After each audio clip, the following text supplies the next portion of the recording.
Hello aspirants, welcome to free job guide Telugu YouTube channel. ఇవాళ వీడియోలో భాగంగా ఇన్కమ్ ట్యాక్స్ డిపార్ట్మెంట్ నుంచి స్పోర్ట్స్ కోటా అభ్యర్థులకు ఒక కొత్త నోటిఫికేషన్ అనేది రావడం జరిగింది.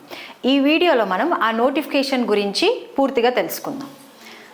సో ఇక్కడ చూసినట్లయితే మనం ఈ ఇన్కమ్ ట్యాక్స్ డిపార్ట్మెంట్కి సంబంధించినటువంటి ఏ పోస్టులకి ఈ నోటిఫికేషన్ అనేది జారీ అవుతుంది, అదేవిధంగా ఎన్ని వేకెన్సీస్ అనేది ఈ నోటిఫికేషన్లో విడుదల చేసింది, దీని తర్వాత ఈ నోటిఫికేషన్లో సంబంధించినటువంటి ఈ ఎగ్జామ్కి సంబంధించినటువంటి ఇంపార్టెంట్ డేట్స్ అనేవి ఏ విధంగా ఉన్నాయి, దాని తర్వాత ఈ ఉద్యోగానికి సంబంధించినటువంటి శాలరీ అనేది ఏ విధంగా ఉంటుంది, అదేవిధంగా ఎడ్యుకేషన్ క్వాలిఫికేషన్స్, ఎలిజిబిలిటీ క్రైటీరియా అనేది ఎలా ఉంటుంది, దాని తర్వాత స్కీమ్ ఆఫ్ ద ఎగ్జామినేషన్ అనేది ఏ విధంగా ఉంటుంది, అదేవిధంగా మనకి యూజ్ఫుల్ మెటీరియల్ అండ్ టెస్ట్కి ఈ ఎగ్జామ్కి సంబంధించినటువంటి టెస్ట్ అన్నిటినీ కూడాను మనం ఈ వీడియోలో తెలుసుకోబోతున్నాం. ఇక్కడ చూసినట్లయితే మనకి ఈ నోటిఫికేషన్ అనేది ముఖ్యంగా స్టెనోగ్రాఫర్ గ్రేడ్ 2, అదేవిధంగా ట్యాక్స్ అసిస్టెంట్, మల్టీ టాస్క్ స్టాఫ్కి సంబంధించి ఎవరైతే స్పోర్ట్స్ కోటాలో ఉన్నటువంటి అభ్యర్థులకు ఈ నోటిఫికేషన్ అనేది జారీ కావడం జరిగింది. ఇందులో మొత్తం 56 పోస్టులకు గాను ఈ నోటిఫికేషన్ అనేది విడుదల కావడం జరిగింది.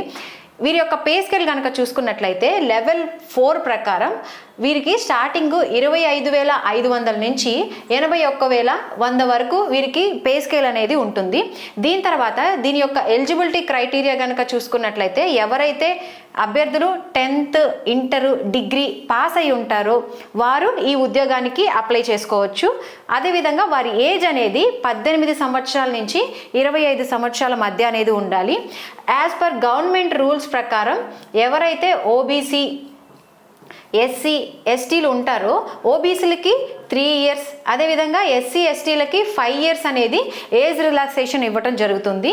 అదేవిధంగా మనకి ఇక్కడ ఆల్రెడీ మనకి అప్లికేషన్ డేట్ అనేది 15వ తారీఖు నుంచే స్టార్ట్ కావడం జరిగింది. ఏప్రిల్ 5వ తేదీ అనేది మనకి చివరి తేదీగా ఉంది. సో దీని తర్వాత మనకి ఈ నోటిఫికేషన్కి సంబంధించి స్కీమ్ ఆఫ్ ద ఎగ్జామినేషన్ అనేది ఏ విధంగా ఉంటుంది కనుక చూసుకున్నట్లయితే ఇందులో మనకి ఎవరైతే స్టెనోగ్రాఫర్కి అప్లై చేశారో వాళ్ళకి స్కిల్ టెస్ట్ అనేది నిర్వహించడం జరుగుతుంది. ఈ స్కిల్ టెస్ట్లో భాగంగా వారికి ఒక 80 పదాలు అనేది 1 minute టైప్ చేయాల్సి ఉంటుందన్నమాట.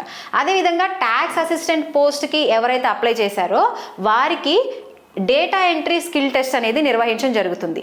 ఈ డేటా ఎంట్రీ స్కిల్ టెస్ట్లో భాగంగా వీళ్ళు ఒక గంటకి 8,000 పదాలు అనేది టైప్ చేయాల్సి ఉంటుంది.